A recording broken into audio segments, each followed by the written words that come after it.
What's up there, Workforce? Chris here with Work to Game, and it is time to consider 5 reasons you should be playing Final Fantasy XIV online. This video is brought to you by our Patreons. If you'd like to consider becoming one, click on the links in the description below. Let's dive in.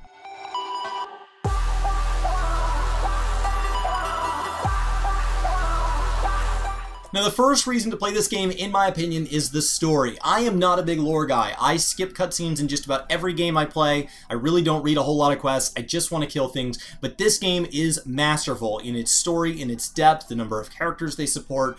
The cutscenes are beautiful, and there is just hours and hours of them to be had. And that is absolutely one of the single largest reasons to play this game. If you are big into story behind RPGs, especially JRPGs, where there's this huge depth in story, in depth looking into different characters, looking into their motivations, really just exploring all the motivations behind the individuals and the effect that can have on an entire realm. This game is incredible, and just the sheer amount of time that you would have to play the main storyline to get from a brand new player up to current content, this game earns its value over and over and over. No matter how much money you're spending to play this game, if you like story, you are going to have it delivered to you, at least until you get caught up on the current stuff. And that beauty brings us into the second thing. The second thing is beauty. This world is stunning. Even with your settings turned all the way down on the lowest system specs, this game is beautiful. And it is beautiful on Mac, it is beautiful on PC, and it is beautiful on PlayStation 4. I will warn you, of those three, the Mac client currently doesn't run horribly well in my opinion, but the other two are running just great, and that's because I think the Mac is a poor port of the PC.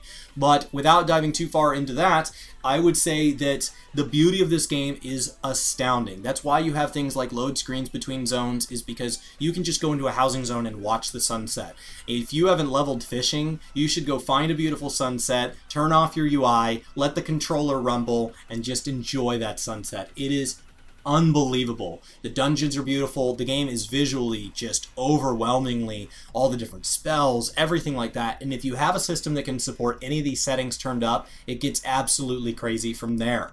And you're going to get to enjoy all that content in our third point, which is that you have one character to do everything. So when you talk about an RPG where you want story, where you want beauty, and you're spending all this time diving in, going out, seeing the world, investing in this world, one of the coolest things that this game does really well is you have one character that does everything. They can be every type of class, from a warrior to a healer to a carpenter to a guy that goes out and gathers plants, and a fisherman, and all these things. That all takes place on your one character, and you keep all those different levels right there on your character. And so you jump from one to the other, you keep different gear in your inventory and everything like that. And so I think this game is just so easy to play, because you know going in that whatever you choose, no matter what, you can always go back and play a different class and gear that up as well. And it's even really neat in that once you hit that max level, a lot of gear is shared. And so if my warrior is max level and my paladin is max level, they have a lot of gear that can be shared back and forth, so they can both wear that same chest piece,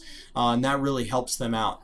And that's really helpful when you're trying to keep up with all the content, because this game is incredible in our fourth point, which is patches. This game gets a huge amount of support when you talk about patches. The content patches are delivered pretty regularly, and there's even mid patches. So you'd have like 4.3, and then we're in 4.35. We're about to go into 4.36, and then we'll go into 4.4, and all of those have huge amounts of content, especially early in the expansion. So we get lots of content up front, and then based on if it's an odd or an even number of patches, we know roughly kind of what content we'll get, but then they surprise us with other little things, like a deep dungeon alternative progression system where you can go try to climb this tower, either individual or as a group of 4. Next time we're getting Pagos, which we go into this alternative world and you try to tear down these big monsters with these huge groups of people.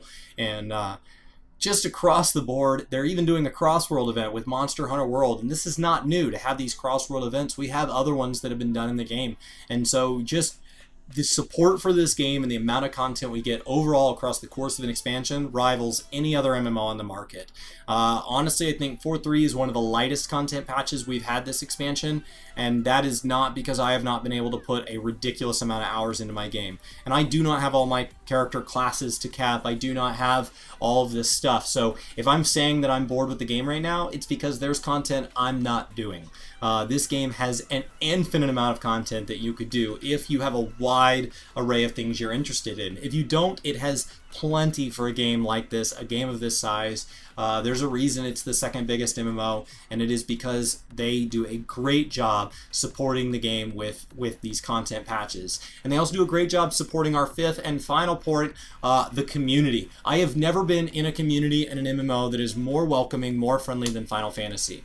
There's so little toxicity, there's so little, and it's not to say it can't be found, but in general this game is very welcoming. If you tell people you're new, they're generally very helpful, and just something about this community has been fostered in a way where just there's so much respect and reasonableness, and it is just so inviting to players of all skill levels. From, you know, you've got maybe a son or a daughter that's getting into their very first MMO and it's all brand new to them, or you're late to the game and you've played all these other video games but you've never played an MMO, so you know a lot about games but not what in the world all these different terms mean, all the way up to people who have been, you know, pro level players in every other game, and they're coming in here and they want to engage in that level of play here. There is something for everybody, and the community has its own place for them, and it's very good about pointing you where you need to be, how you need to do things.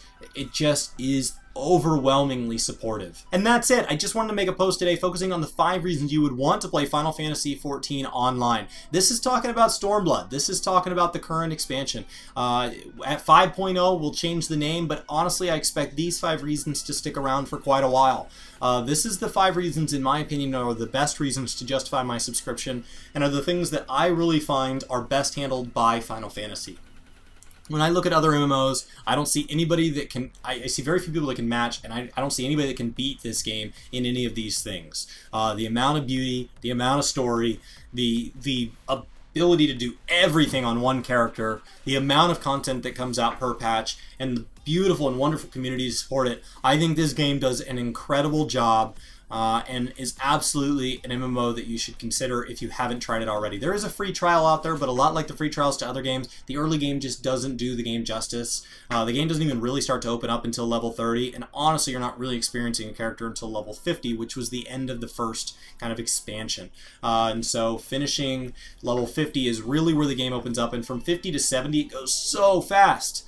And so they're just keep going, try the game, enjoy it. If there's a free-to-play weekend or something like that like they have, I encourage you to get out there and maybe come back to this game if it's been a while, or try it out if you have friends or family that are over here and you've just been on the fence. So this has been Chris with Work to Game. If you have any questions or comments down below, anything about, especially new player geared, we have lots of guides for new players here, and the community, even just here on Work to Game, which is just members of that Final Fantasy XIV community I was just describing, they're all really helpful down there, and everybody's been so great. So definitely feel free to leave any questions, comments, concerns, helping out a new player, all in that comment section down below, and I look forward to communicating with you guys right down there. This has been Chris with Work to Game. Thank you guys so much for hanging out, and I will see you next time. What is Work to Game? 30 seconds, go! Work to Game is basically a channel where we talk about video games, anything we like about video games. We sometimes post vlog videos about something else that we just want to talk about. We kind of have a schedule. It changes all the time. It's in the About section on YouTube. We also stream over on Twitch just anytime we want to play games. Right now, it's happening more and more. I don't know what's happening at the time you watch this video, but the best thing you could do is click on the About page and kind of see if there's a rough plan that we have here